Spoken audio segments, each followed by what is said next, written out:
معزز سامعین گرامی قدر، حضرت عائشہ کی سیرت کے حوالے سے نبی کریم ہی کی سیرت کے اندر حضرت عائشہ کی سیرت کے حوالے سے چند گزارشات کو آپ کے سامنے رکھ رہے تھے، اور حضرت عائشہ کا جو اجتہاد کا باب ہے اور فقاہت کا باب ہے، ان میں سے بعض واقعات کو آپ کے سامنے رکھا تھا۔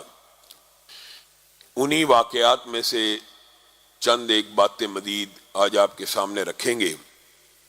حضرت عائشہ فضل کے اعتبار سے وہ ہیں کہ جنہوں نے جبریل امین کو انسانی حالت میں اپنی آنکھوں سے دیکھا ہے، اور حضرت عائشہ وہ ہیں کہ جن کے اوپر جبریل امین نے سلام کو بھیجا ہے، اور حضرت عائشہ وہ ہیں کہ نبی کریم صلی اللہ علیہ وسلم نے فرمایا یہ میری وہ بیوی ہے کہ جس کے بستر کے اوپر بھی میں لیٹا ہوں تو اللہ آسمان سے وحی کو نازل کر دیتا ہے۔ اور حضرت عائشہ کو یہ شرف اور اعزاز حاصل ہے کہ خامن تو نبی ہیں، باپ بھی صحابی ہیں، دادا بھی صحابی ہیں، اور ان کے بھائی بھی صحابی ہیں، اور ان کے بھانجے بھی صحابی ہیں۔ 4 نسلیں اگر صحابہ میں سے کسی کی صحابی ہوئی ہیں تو وہ حضرت ابو بکر کے خاندان کو شرف حاصل ہوا ہے۔ امی عائشہ نے بہت سے مقامات کے اوپر اتباع رسول اور رسول اللہ صلی اللہ علیہ وسلم کی سنت کی اہمیت کو صحابہ کے اوپر بیان کیا، اور یہی ہمارا مسلک ہے، یہی ہمارا منہج ہے، یہی ہمارا منشور ہے کہ کتنی عام فہم بات ہے کہ اگر کسی معاملے میں، کسی مسئلے میں کوئی حدیث موجود ہو تو پھر کسی امتی کی بات کو نہیں لیا جائے گا، بلکہ کس کو لیا جائے گا؟ حدیث کو لیا جائے گا۔ یہاں پہ جزوی طور پہ ایک بات میں ضرور کر دینا چاہتا ہوں کہ بعض اوقات حقیقت میں بھی یہ بات بھی درست ہے کہ ایک حدیث کے 2 معنی نکلتے ہیں۔ جہاں پہ 2 معنی یا 2 مفہوم نکلنے کی گنجائش موجود ہو، ان دونوں مفاہیم کے اوپر ایک گروہ ایک مفہوم پہ عمل کر لے، دوسرا گروہ دوسرے مفہوم پہ عمل کر لے، تو اس میں بھی کوئی حرج کی بات نہیں ہے۔ لیکن جس حدیث کا مفہوم دوسرا نکلنا ناممکن ہے، آج آپ نے یہ بات سمجھنی ہے کہ پھر اس مفہوم کو چھوڑ کر جو حدیث کا ظاہری مفہوم ہے اور دوسرا مفہوم نکل نہیں سکتا، کسی امتی کی بات کو مان لیا جائے تو صحابہ کا، ائمہ کا اس بارے میں کیا موقف تھا اور کیا عقیدہ تھا۔ امی عائشہ نے سعد بن وقاص کے جنازے کے موقع کے پر اس خواہش کا اظہار کیا۔ اب یہ رسول اللہ صلی اللہ علیہ وسلم کی وفات کے بعد بہت لمبا عرصہ گزرنے کے بعد کا واقعہ، 54 ہجری کے قریب، اور اس وقت صحابہ مدینے میں کم موجود ہیں اور تابعین اور تبع تابعین کی تعداد زیادہ ہے۔ سعد بن وقاص کے جنازے کے بارے میں امی عائشہ نے خواہش کا اظہار کیا کہ اس کو مسجد النبوی میں لے کے آیا جائے، میں عائشہ بھی اس کا جنازہ پڑھوں گی، اس کے لیے دعا کروں گی۔ بعض تابعین نے، تبع تابعین نے اس کے اوپر اعجاب کا، عجابت کا اور نکارت کا اعتراض کیا کہ امی عائشہ کیا کہتی ہیں، مسجد النبوی کے اندر جنازہ ہوگا۔ یہاں پہ آپ نے ایک مرتبہ رک کے اس بات کو سوچنا ہے کہ امی عائشہ اس وقت یہ جواب دے سکتی تھی نا، ابھی کچھ عرصہ پہلے تو تم نے عمر کا جنازہ مسجد النبوی میں پڑھا، ابھی کچھ عرصہ پہلے تو تم نے حضرت ابو بکر کا جنازہ مسجد النبوی میں پڑھا۔ لیکن امی عائشہ بھی اپنا عقیدہ بیان کر رہی ہیں، اور یہی ہمارا منہج ہے، یہی ہمارا مسلک ہے۔ امی عائشہ نے ابو بکر صدیق کے جنازے کو حجت نہیں بنایا، عمر کے جنازے کو حجت نہیں بنایا، حالانکہ صحابہ کی کثیر تعداد نے پڑھا تھا، یاد کروا سکتی تھی۔ لیکن امی عائشہ نے کیا کہا تم بھول گئے ہو کہ سہیل کا جنازہ آیا تھا اور نبی کریم صلی اللہ علیہ وسلم نے اسے مسجد النبوی میں ادا کیا تھا۔ حالانکہ بات بڑی آسان تھی خلفائے راشدین کے جنازے کے حوالے سے۔ تو میرے بھائیوں، جب بات اختلاف کی آ جائے، ایک جگہ امتی کا قول موجود ہو اور ایک جگہ حدیث رسول موجود ہو، تو امی عائشہ نے اس وقت لوگوں کو یاد کروا دیا۔ ہاں بات آئی ہے جزوی طور پہ تو یہ بھی سمجھ لیجئے کہ نماز جنازہ کو مسجد کے باہر بھی جنازگاہ میں جہاں پہ دفن کرتے ہیں، وہاں پہ آپ نے قبرستان میں جنازگاہ دیکھی ہے، وہاں پہ ادا کیا جا سکتا ہے۔ اور نبی کریم صلی اللہ علیہ وسلم نے جس طرح مسجد النبوی کے اندر سہیل کے جنازے کو ادا کیا، صحابہ کے جنازے ہوئے، خلفائے راشدین کے ہوئے، اس طرح بعض جنازے مسجد سے باہر بھی ہوئے، مسجد سے باہر بھی ہوئے، اس میں کوئی حرج کی بات نہیں ہے۔ لیکن یہ کہہ دینا کہ مسجد میں جنازہ ہو نہیں سکتا، یہ نبی کریم صلی اللہ علیہ وسلم کی حدیث کی سراسر مخالفت ہے۔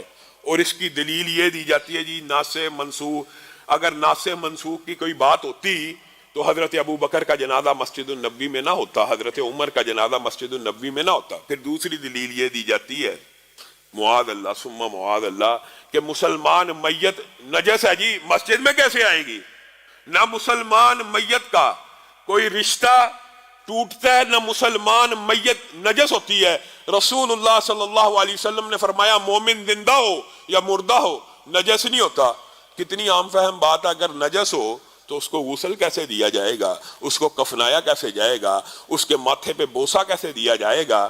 رسول اللہ صلی اللہ علیہ وسلم کی حدیث سے اور صحابہ کے طرز عمل سے اور خلفائے راشدین کے طرز عمل سے میت کو بوسہ دینا ثابت ہے کہ نہیں؟ تو نجس کو بوسہ دینا ہے، نجس کو غسل دینا ہے، نجس کو کفن دینا ہے، تو یہ باتیں بھی معاشرے میں غلط العام ہیں۔ اور ہمیں یہ چاہیے کہ معاشرے کو دوبارہ اس سمت اور اس ڈائریکشن کی طرف لے کے جایا جائے جو رسول اللہ صلی اللہ علیہ وسلم نے مسجد کی اہمیت اور حیثیت کو دیگر امتوں کے اوپر بھی اور دیگر معاشروں کے اوپر بھی ثابت کیا تھا۔ وہ کیا تھا کہ مسلمانوں کی پریزیڈنسی اور صدارتی محل بھی اگر ہوگا تو مسجد ہوگی، مسلمانوں کی عدالت بھی اگر ہوگی تو مسجد ہوگی، مسلمانوں کا کمیونٹی سینٹر بھی ہوگا تو مسجد ہوگی۔ دیکھیے کتنا دین آسان ہے۔ نکاح کی جگہ مسجد، کتنا کرایہ لگتا ہے؟ 1 روپیہ بھی نہیں، بلکہ علماء، فضلاء، مولوی حضرات، خطباء آپ کے آگے پیچھے پھرتے ہیں، مسجد میں کوئی نکاح ہو ویلکم کرتے ہیں۔ دوسری طرف حالوں میں چلے جائیں، ناک بوں بھی چڑھائیں گے اور نخرے بھی کریں گے اور پھر آپ کی جیب میں سے 10-15 لاکھ بھی نکلوائیں گے، تو یہ تو اسلام کے سراسر خلاف باتیں ہیں۔ آپ کو مسجد کے ساتھ اسی طرح تعلق کو قائم کرنا ہے جو رسول اللہ صلی اللہ علیہ وسلم نے آپ کو اور مجھے نصیحت کی ہے۔ میرے بھائیوں، امی عائشہ کا یہ جو فرمان تھا، یہاں سے بہت سی باتیں نکلتی ہیں، لیکن چند ایک باتوں کو آپ کے سامنے رکھ کر دوبارہ امی عائشہ کے دیگر فقہی ابواب کی طرف بڑھیں گے۔ پہلی بات یہ ہے کہ آپ کا اور میرا جینا مرنا، آپ کا اور میرا اٹھنا بیٹھنا، آپ کا اور میرا زندگی کے تمام معمولات میں عمل کرنا کس بنیاد پہ ہونا چاہیے؟ حدیث رسول کی بنیاد کے اوپر ہونا چاہیے، وحی کی بنیاد کے اوپر ہونا چاہیے۔ وحی یا قرآن ہے، وحی یا حدیث ہے۔ وحی کی دو ہی قسمیں ہیں، ایک اللہ تعالیٰ نے اپنے الفاظ میں نازل کی اور ایک اللہ تعالیٰ نے رسول اللہ کے اوپر نازل کی، جس کو کھول کھول کر رسول اللہ صلی اللہ علیہ وسلم نے بیان کیا۔ آپ اور میں آج جس معاشرے میں ہیں، ہم نے رسول اللہ صلی اللہ علیہ وسلم کی احادیث کی وہ قدر نہیں کی جو ہمارے ائمہ نے اور صحابہ نے کی ہے۔ امام احمد ابن حنبل ایک مرتبہ حدیث لکھ رہے ہیں اور ان کے بارے میں ان کے شاگردوں کا یہ قول ہے کہ امام احمد ابن حنبل جو بھی حدیث لکھا کرتے تھے، اس حدیث کو لکھ لینے کے بعد اگلی حدیث اس وقت تک نہیں تھے لکھتے جب تک اس حدیث کے اوپر عمل نہ ہو جاتا۔ آج ایک عجیب ماجرا ہوا، شاگردوں نے دیکھا امام احمد ابن حنبل حدیث لکھ رہے ہیں، حدیث مکمل نہیں کی۔ پہلے معمول یہ تھا حدیث لکھ لیا کرتے تھے اور اس کے بعد اس کے اوپر عمل کرتے تھے، اور عمل پختہ ہو جاتا تو اگلی حدیث لکھا کرتے تھے۔ آج حدیث لکھ رہے ہیں اور حدیث لکھتے لکھتے رک گئے ہیں۔ حدیث کس بارے میں ہے؟ حدیث حجامے کی فضیلت کے حوالے سے آپ کو پتہ ہے، حجامہ جب نبی کریم صلی اللہ علیہ وسلم معراج کی رات آسمان پہ گئے تھے تو فرشتوں نے کہا تھا، فرشتوں نے اے رسول اللہ صلی اللہ علیہ وسلم اپنی امت کو حجامے کا کہیے گا، حجامے میں اتنی بیماریوں کا علاج ہے۔ حجامے کا آپ کو علم ہوگا، یہاں پہ بھی کیمپ لگا کرتا ہے حجامے کے حوالے سے۔ اس کے اندر انسان کا فاسد خون، جب انسان کے چہرے پہ کچھ دانوں کے آثار آئیں، گھٹنوں میں درد ہو، جسم کے کسی حصے میں دردیں شروع ہوں، تو فاسد خون نبی کریم نے کہا نکلوا لو۔ اس کو حجامہ کہتے ہیں، جس کو آپ کپنگ کہتے ہیں، پرانے دور میں اس کو سینگی کہا جاتا تھا۔ حضرت امام احمد ابن حنبل یہ حدیث لکھ رہے ہیں حجامے کی فضیلت کے بارے میں، درمیان میں چھوڑی اور کہا کسی حجام کو ڈھونڈ کے لاؤ۔ میں احمد ابن حنبل کو اس وقت حجامے کی طلب نہیں ہے، فاسد ہون فی الوقت محسوس نہیں ہوتا، جسم میں موجود ہے، لیکن میں یہ حدیث تب لکھوں گا جب میں حجامے کی سنت پہ عمل کر چکا ہوں گا۔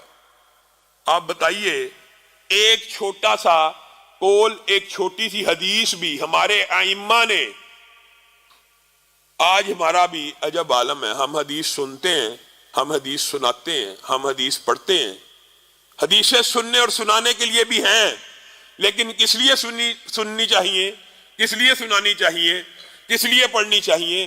تاکہ اس کے اوپر عمل بھی کیا جائے۔ یہ نہیں کہ حدیثیں سن بھی رہے ہیں، سنا بھی رہے ہیں، پڑھ بھی رہے ہیں، پڑھا بھی رہے ہیں، لیکن عمل کوئی نہیں ہے، پھر ایسے سننے سنانے کا، پڑھنے پڑھانے کا کیا فائدہ؟ پھر یہ نبی کریم صلی اللہ علیہ وسلم کی حدیث کا معاذ اللہ استحقار ہے، استخفاف ہے، نبی کی بات کو ہلکا سمجھنا، یہ دین کے اندر بنیادی طور پہ غلطیوں کی ابتدا ہے، اور یہی ابتدا انسان کو انتہا تک لے جاتی ہے۔ امتی کا قول نبی کی حدیث کے سامنے پیش کر دیا جاتا ہے، اور پھر مطالبہ یہ کیا جاتا ہے کہ امتی کا قول مانا جائے، نبی کی حدیث کو چھوڑ دیا جائے۔ امام ابو داؤد، جس طرح امام احمد ابن حنبل حدیث کے امام ہیں، امام ابو داؤد بھی حدیث کے ایک بہت بڑے امام ہیں۔ سنن ابی داؤد آپ نے آج جو پوری کی پوری کتاب موجود ہے، انہی کی تصنیف کردہ ہے۔ آپ دریا کنارے بیٹھ کر بالعموم لکھا کرتے تھے۔ آپ ایک مرتبہ دریا کے کنارے پہ بیٹھے ہوئے ہیں، کشتیاں آ رہی ہیں جا رہی ہیں، آپ دریا کے کنارے بیٹھے ہیں، آپ نے ایک جگہ بنائی ہوئی تھی، وہاں پر حدیث کو لکھا کرتے تھے بیٹھ کے۔ حدیث لکھ رہے ہیں، اچانک ایک کشتی کے ایک مسافر نے چھینک ماری اور کہا الحمدللہ۔ اب حدیث آپ سب نے سنی ہوئی ہے کہ جب کوئی چھینک مارے تو وہ کیا کہے؟ الحمدللہ۔ جواب میں کیا کہا جائے؟ یرحمک اللہ۔ پھر جواب میں یہدیکم اللہ۔ اب امام ابو داؤد حدیث کو لکھنے میں مشغول ہیں، چھینک بھی سنی، الحمدللہ کی آواز بھی سن لی، لیکن دماغ میں یہ ہے میں سند کے ساتھ لکھ رہا ہوں، میں کہیں بھول نہ جاؤں۔ لکھتے لکھتے جب حدیث کو مکمل کیا تو کشتی کی طرف منہ کر کے دیکھا، کشتی روانہ ہو چکی ہے، کشتی تو جا چکی ہے۔ اب حدیث اگلی لکھنا چاہتے ہیں، یا بعض روایات میں اس حدیث کو لکھتے لکھتے یہ کہا، یا حدیث مکمل کرنے کے بعد یہ کہا کتاب کو بند کر کے، اے ابو داؤد، کیا فائدہ حدیثیں لکھنے کا اگر ان کے اوپر عمل نہیں کرنا؟ کیا فائدہ حدیثیں لکھنے کا اگر ان کے اوپر عمل نہیں کرنا؟ ایک ملاح کے پاس گئے، کہا وہ جو کشتی جا رہی ہے اس کو دریا میں پکڑنا ہے، کتنے پیسے لوگے؟ کہا بھاری معاوضہ لوں گا، واپس بھی لاؤں گا۔ خیر معاملہ طے پا گیا 3 درہم کے اوپر۔ 3 درہم امام ابو داؤد نے ادا کیے اور کہا اس کشتی کے تعاقب میں چل پڑو۔ جب اس کشتی کے قریب پہنچے تو وہاں پہ جس مسافر نے الحمدللہ کہا تھا اس کے قریب پہنچ کے کہنے لگے یرحمک اللہ۔ بس یہ کہہ کر کشتی کو واپس کیا اور کنارے پہ آگے امام ابو داؤد خود بیان کرتے ہیں، میں اس رات سویا، میں نے خواب دیکھی، خواب میں کوئی شخص تو نظر نہیں آیا، لیکن ایک آواز آئی، وہ میرے بھائیوں ہم کہاں کہاں ٹھوکریں کھا رہے ہیں اور ہم حدیث رسول کو کتنا ہلکا جانتے ہیں۔ کئی مرتبہ ایک حدیث انسان کے لیے اس کے اوپر عمل کرنا کتنا بڑا اجر و ثواب کا کام بن جاتا ہے کہ امام ابو داؤد نے کہا مجھے آواز آئی لَقَدِ اشْتَرَيْتَ الْجَنَّةَ بِثَلَاثَةِ دَرَاهِمَا، اے ابو داؤد تو نے 3 درہم کے عوض اللہ کی جنت کو خرید لیا ہے۔ ایک حدیث پہ عمل کرنا، ایک حدیث پہ عمل کرنا کئی مرتبہ جنت میں داخلے کا سبب بن جاتا ہے، اور ایک حدیث کو چھوڑ دینا اور ایک حدیث کے اوپر دل کے مطمئن ہو جانے کے بعد حدیث آپ کے پاس موجود ہو اور اس کے اوپر عمل نہ کرنا، یہ انسان کے جہنم میں داخلے کا سبب بن جاتا ہے۔ اور یہ قول میرا نہیں ہے بلکہ صحابی رسول عبداللہ ابن مسعود کا ہے۔ آئیے یہ واقعہ بھی سمجھ لیجئے، ایک حدیث پہ عمل کیا، جنت کی بشارت مل گئی، اور دوسری طرف عبداللہ ابن مسعود کا یہ جو فتویٰ ہے،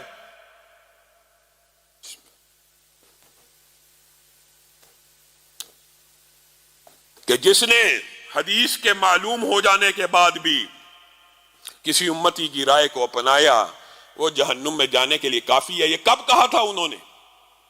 حضرت ابو موسیٰ اشعری کے پاس ایک شخص آیا اور آپ کے کہنے لگا آپ بہت بڑے عالم ہیں، مجھے ایک مسئلہ درپیش ہو گیا ہے۔ جی کیا مسئلہ ہے؟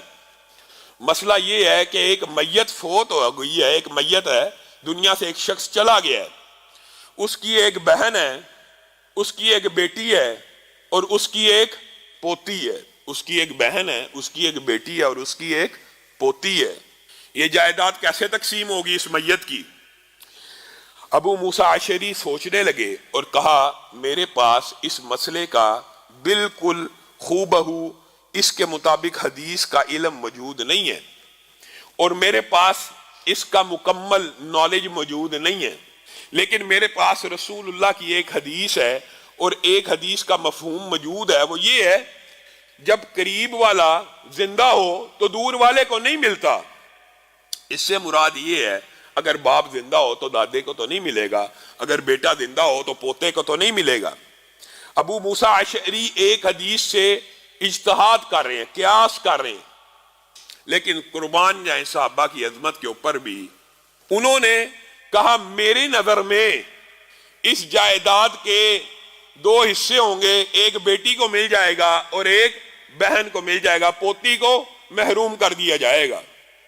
انہوں نے یہ فتویٰ دیا لیکن ساتھ میں رک گئے اور کہنے لگے میری بات سن، یہ میرے فتوے کو تو نے نہیں ماننا اس وقت تک جب تک تو عبداللہ ابن مسعود کے پاس نہیں جاتا، اس کے پاس وراثت کا بڑا علم ہے، اس سے جب تک فتویٰ نہیں لیتا میری بات کو لاگو نہیں کرنا۔ وہ شخص سیدھا عبداللہ ابن مسعود کے پاس چلا گیا اور عبداللہ ابن مسعود نے اس سے مسئلہ پوچھا تو اس نے ساری بات کو بیان کیا کہ ایک بہن ہے، ایک بیٹی ہے، ایک پوتی ہے، جائیداد تقسیم کیسے ہوگی؟ تو عبداللہ ابن مسعود نے کہا ہاں رسول اللہ صلی اللہ علیہ وسلم کے دور میں بھی ایک ایسا کیس آیا تھا، رسول اللہ کی بارگاہ میں پیش ہوا تھا، رسول اللہ نے جائیداد کے 6 حصے کیے تھے، 3 حصے بیٹی کو دیے تھے، 2 حصے بہن کو دیے تھے اور 1 حصہ پوتی کو دیا تھا۔ اس شخص نے کہا آپ یہ فتویٰ دیتے ہیں اور ابو موسیٰ اشعری اس سے مختلف فتویٰ دیتے ہیں، انہوں نے مجھے آپ کے پاس بھیجا ہے، اب یہاں پہ عبداللہ ابن مسعود کے الفاظ کے اوپر غور کرنا ہے، یہی ہمارا منہج ہے۔ کیا کہا؟ انہوں نے یہ نہیں کہا کہ میں، بلکہ ان کے الفاظ یہ ہیں اگر میں وہ فتویٰ دوں جو ابو موسیٰ اشعری نے دیا ہے اپنے قیاس اور اجتہاد کے ساتھ، اگر میں وہ فتویٰ دوں جو ابو موسیٰ اشعری نے دیا ہے اپنے قیاس اور اجتہاد کے بعد، جبکہ میرے پاس حدیث رسول موجود ہو، تو عبداللہ ابن مسعود کے جہنم میں جانے کے لیے یہی ایک فتویٰ کافی ہوگا۔ انہوں نے یہ نہیں کہا کہ ابو موسیٰ اشعری معاذ اللہ جہنم میں چلا جائے گا، انہوں نے اپنے بارے میں کہا ابو موسیٰ اشعری کو تو قیاس اور اجتہاد اور حدیث کے علم نہ ہونے کی وجہ سے جو انہوں نے فتویٰ دیا وہ ان کی رائے ہے، ان کا قیاس اجتہاد ہے۔ اگر میں وہ فتویٰ دوں جو ابو موسیٰ اشعری دیتا ہے، میرے پاس تو حدیث رسول موجود ہے، میں اس کے بعد بھی اگر یہ فتویٰ دوں گا تو میرے جہنم میں جانے کے لیے کافی ہے۔ میرے بھائیو یہ ہمارا عقیدہ ہے کہ انسان حدیث رسول کو پڑھ بھی لے، سن بھی لے، پھر بھی کہ نہیں صدیوں سے دادا پردادا یہ کام کرتے آ رہے ہیں، صدیوں سے ہمارے ائمہ نے یہ مسئلہ طے کر دی ہے، صدیوں سے ہمارے فقہا نے یہ بات کر دی ہے، صدیوں سے ہمارے مولویوں نے یہ بات طے کر دی ہے، صدیوں سے علامہ صاحبان وغیرہ نے یہ بات طے کر دی ہے۔ یہ ٹھوکر ہے، یہ غلطی ہے۔ جس کے پاس حدیث رسول موجود ہو پھر وہ اس کے اوپر عمل نہ کرے، عمل کر لے تو جنت کی بشارتیں بھی ہیں، اور عمل نہ کرے تو جہنم کی وعیدیں بھی ہیں۔ اسی لیے حدیث میں آیا ہے ایک وقت آئے گا حدیث پہ عمل کرنا اتنا مشکل ہو جائے گا، حدیث کے اوپر عمل کرنا اتنا مشکل ہو جائے گا کہ لوگ امتیوں کے پیچھے بھاگتے پھریں گے۔ حدیث کے اوپر عمل کرنا اتنا مشکل ہوگا کہ جو اس دور میں حدیث کے اوپر عمل کرے گا اس کو 50 صحابہ کے اعمال کے برابر ثواب ملے گا۔ آج ہم اگر دیکھیں تو حدیث کے اوپر عمل کرنا بڑا مشکل ہوتا چلا جا رہا ہے۔ پھر بھی امت کے اندر ایک گروہ موجود ہے جو حدیث کی اہمیت کا، فضیلت کا قائل ہے، لیکن آپ نے اکثریت مسلمانوں کی دیکھی ہوگی وہ وحی الہی سے دور جاتی جا رہی ہے، اور انکار حدیث کے جتنے فتنے ہیں، الہاد کے جتنے فتنے ہیں، اور ختم نبوت کے منکرین کے جتنے سلسلے ہیں، ان سب کی بنیادی وجہ یہ حدیث کا انکار ہے۔ میرے بھائیوں، صحابہ کا طرز عمل آپ کے سامنے متعدد مرتبہ مختلف واقعات رکھے ہیں، آج چند ایک ایسے بھی رکھنے ہیں جو پہلے آپ نے نہ سنے ہوں۔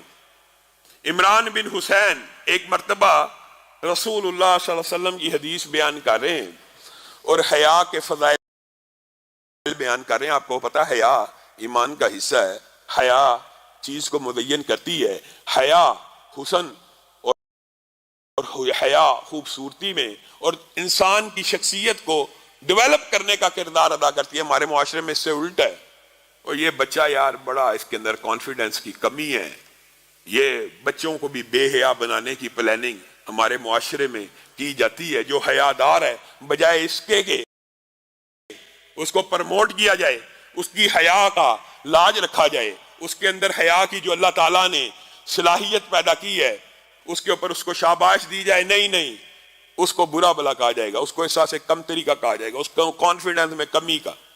حضرت عمران حیا کے بارے میں درس دے رہے ہیں اور نبی کریم کی حدیث پڑھ رہے ہیں، حیا ایمان کا حصہ ہے، حیا سے یہ فائدے ہوتے ہیں وغیرہ۔ ایک شخص اچانک کھڑا ہوا اور کہنے لگا واہ واہ، آپ نے کیا حدیث بیان کی ہے، واہ واہ واہ، ہمارے علاقے کے جو حکماء اور دانا ہیں وہ بھی یہی بات کہتے ہیں حیا کے بارے میں۔ اب آج کل کا ہمارے جیسا کوئی نکما نالائق مولوی ہوتا، وہ کہتا دیکھا اس نے بھی میری بات کی تائید کر دی، اور اس نے بھی دیکھیں جو بات میں کہہ رہا تھا۔ یہ آج کل طرز عمل ہمارے معاشرے میں کچھ ایسا چل گیا ہے کہ عام طور پہ کہا جاتا ہے رسول اللہ صلی اللہ علیہ وسلم نے 1400 سال پہلے یہ بات کی تھی، دیکھیں جی سائنس نے۔ میں کہتا ہوں کہ یہ بات درست ہے، انسان تطبیق کر لے، لیکن سائنس کو یہ کہنا کہ سائنس نے تائید کی ہے اور سائنس کی تائید کی وجہ سے حدیث صحیح ہے ورنہ حدیث میں شک ہے، یہ بد عقیدگی ہے۔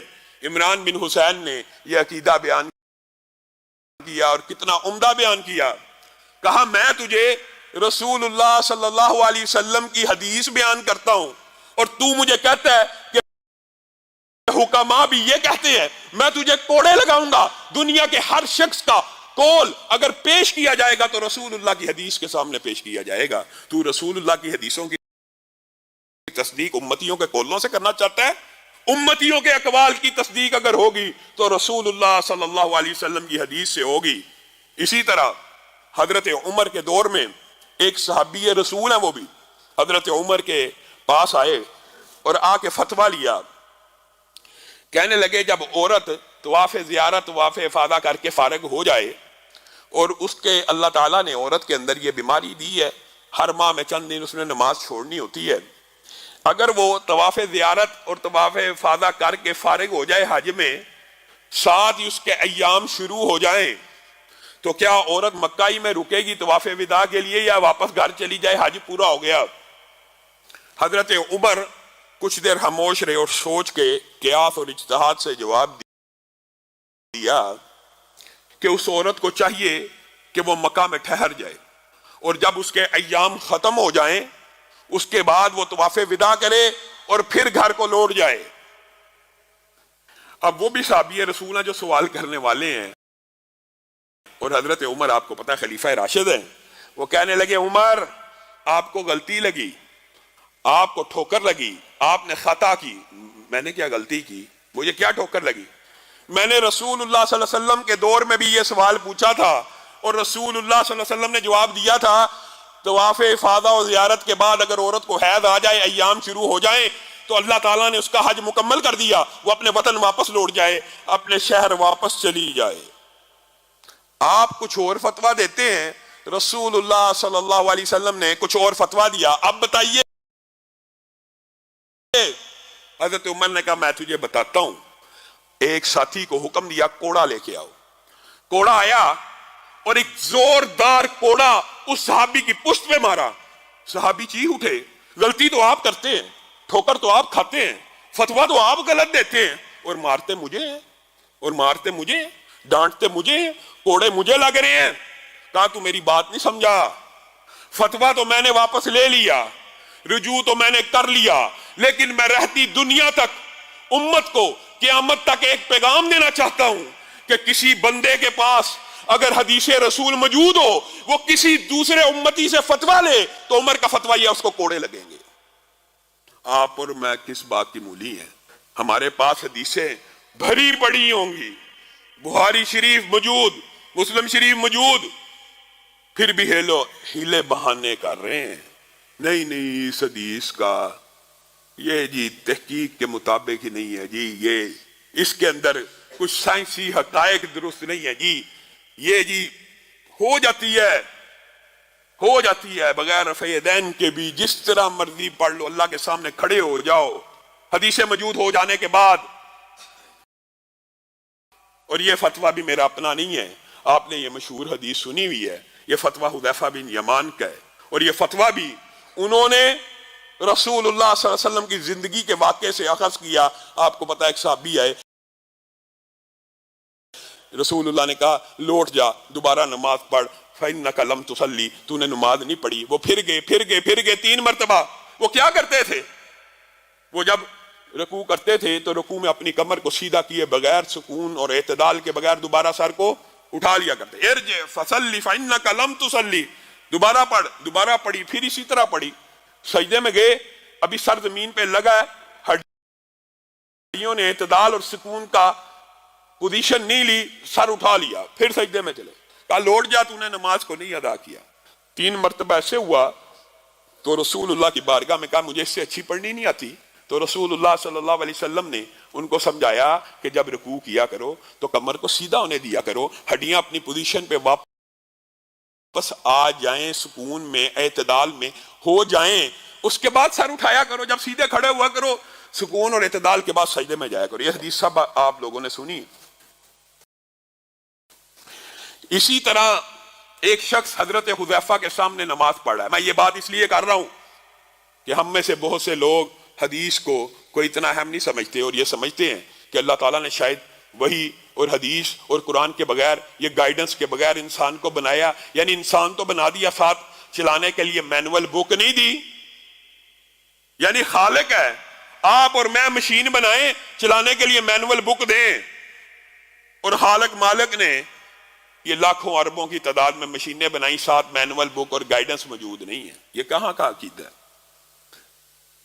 حضرت حذیفہ کے سامنے اسی طرح ایک شخص نے نماز پڑھی، آپ نے اس کو بلایا، کہا آپ کی نماز ادا نہیں ہوئی، آپ دوبارہ نماز کو ادا کریں۔ کس بنیاد کے اوپر؟ صرف ایک ہی حدیث ہے نا کہ رسول اللہ صلی اللہ علیہ وسلم نے اعتدال نہ ہوتے ہوئے کہا تھا اس کی نماز نہیں ہوئی، واپس چلا جائے۔ کہا آپ کی نماز نہیں، اس نے پھر پڑھی۔ حضرت حذیفہ نے کہا تو اس طرح کی نماز کب سے ادا کر رہا ہے؟ کہا مجھے تو 40 برس ہو گئے ہیں، مجھے اس سے بہتر نماز کو ادا کرنا آتا ہی نہیں ہے۔ یہ کسی مولوی کا فتویٰ نہیں ہے، ایک صحابی رسول کا ایک حدیث کے بارے میں استدلال ہے۔ اس کو کہنے لگے تو پھر میری بات سن لے، اگر آج کے بعد بھی تو ایسی ہی نماز پڑھتا رہا تو میری پہلی بات یاد رکھ، پہلی جو تو نے 40 سال تک پڑھی ہے ان میں سے ایک بھی قبول نہیں ہوئی، اور اگر آج تو نے اپنی نماز کو درست نہ کیا جو میں تجھے رسول اللہ کی حدیث سے بتلاتا ہوں، پھر اعتدال کا سارا طریقہ بتلایا، تو قیامت تک بھی تیری کوئی نماز قبول نہیں ہوگی۔ آج آپ لوگوں کے سامنے احادیث کا انبار بھی لگا دیں کہ رسول اللہ صلی اللہ علیہ وسلم نے ایسے ایسے نماز پڑھی تھی، ٹھیک ہے، ایسے بھی ہو جاتی ہے، ویسے بھی ہو جاتی ہے۔ بھائی ویسے بھی جو ہو جاتی ہے اس کی کیا دلیل ہے؟ اس کے بارے میں بھی تو کوئی حدیث ہونی چاہیے، یا امتیوں کے اقوال کی وجہ سے ہو جاتی ہے؟ اگر آپ کا اور میرا یہ عقیدہ ہو جائے گا کہ رسول اللہ صلی اللہ علیہ وسلم کی حدیث کے آ جانے کے بعد کسی کی بات کی کوئی اہمیت نہیں، تو ہم کامیاب ہیں۔ اور اگر آپ کا اور میرا یہ عقیدہ بن جائے گا حدیث آ جانے کے بعد بھی میں کسی مفتی کی، کسی فقیہ کی، کسی امام کے فتوے کی پیروی کروں گا، تو آپ اپنے نظریے کو درست کریں۔ اور یہی وہ عقیدہ جو امی عائشہ نے صحابہ کے سامنے رکھا، جو پہلی حدیث بیان کی۔ اسی طرح عبداللہ ابن عمر نے ایک مرتبہ فتویٰ دیا کہ جو عورت ہے جب نہانے کی، آپ کو پتا مسلمانوں کو حاجت ہو جائے تو جب عورت نہائے تو اپنے سارے بالوں کو گیلا کیا کرے، کھولا کرے، اچھی طرح دھویا کرے۔ جس طرح مرد کا غسل ہے کہ بالوں کو تر کرنا جڑوں تک، اسی طرح عورت کو بھی چاہیے ایسے ہی کیا کرے۔ تو امی عائشہ کو یہ فتویٰ پتا چلا تو امی عائشہ نے مذاق میں ایک جواب دیا، ہاں عبداللہ ابن عمر تو چاہتا ہے عورت ٹنڈے کرا لیں اور عورتیں گنجی ہو جائیں اور عورتیں اپنی چٹیوں کو منڈوا لیں۔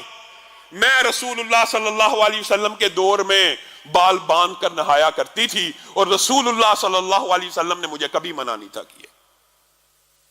یہ عقیدہ ہے، یہ منہج ہے کہ جہاں پر رسول اللہ کی حدیث آ جائے فتویٰ عبداللہ ابن عمر دے رہے ہیں، لیکن امی عائشہ اس فتوے کو ماننے کے لیے تیار نہیں ہیں۔ پھر حضرت ابو ہریرہ نے ایک مرتبہ فتویٰ دیا، اور حدیث سے قیاس ضروری نہیں ہوتا کہ ہر حدیث ہر صحابی کو مل چکی ہو۔ آج کل یہ امت کے اوپر اللہ کا بہت بڑا احسان ہے، میں آپ کو صحیح درد دل کے ساتھ کہہ رہا ہوں، احادیث آج جس طرح کمپائل سندوں کے ساتھ صحیح اور ضعیف کی تحقیق کے ساتھ معاشرے میں موجود، آج سے پہلے کبھی نہیں تھی۔ آج دین کے اوپر عمل کرنا نظریاتی طور پہ زیادہ آسان ہے، لیکن عامل کم ملتے ہیں۔ اس دور میں احادیث کم تھی لیکن عمل زیادہ نظر آتا تھا۔ احادیث کا ابلاغ ضروری نہیں کہ ہر صحابی کو ہر حدیث پتا ہو۔ حضرت ابو ہریرہ نے بھی فتویٰ دے دیا کہ جس طرح گدھا، کتا، اس طرح کے جانور نمازی کے سامنے سے گزر جائیں تو نماز نہیں ہوتی، اسی طرح عورت بھی نمازی کے سامنے سے گزر جائے تو نماز نہیں ہوتی۔ امی عائشہ کو پتا چلا، امی عائشہ کہنے لگی ابو ہریرہ پہ اللہ رحم کرے، یہ کیسے فتوے دیتا ہے؟ میں رسول اللہ کے حجرے میں موجود ہوتی تھی، مرتبہ میرا پاؤں ہوتا تھا اور رسول اللہ جب سجدہ کرنے لگتے تھے میری پاؤں کو ہلاتے تھے اور میں پاؤں کو پیچھے کر لیتی تھی۔ رسول اللہ وہاں پہ سجدہ کرتے تھے اور جب سجدے سے سر اٹھاتے تھے میں پاؤں کو پھر پھیلا دیتی تھی۔ یعنی رسول اللہ صلی اللہ علیہ وسلم کے سامنے میں کئی مرتبہ لیٹی بھی ہوتی تھی تو رسول اللہ صلی اللہ علیہ وسلم نماز کو ادا کر دیا کرتے تھے۔ گویا امی عائشہ رسول اللہ صلی اللہ علیہ وسلم کی حدیث کی، رسول اللہ کے قول کی، رسول اللہ کے فرمان کی۔ میرے بھائیو، دین یا اللہ کے قرآن کا نام ہے، دین یا رسول اللہ کے فرمان کا نام ہے۔ دین کسی مولوی کے فتوے کا، کسی علامہ کی تقریر کا، کسی مفتی کی فقاہت کا یا کسی مفتی کے فتوے کا نام نہیں۔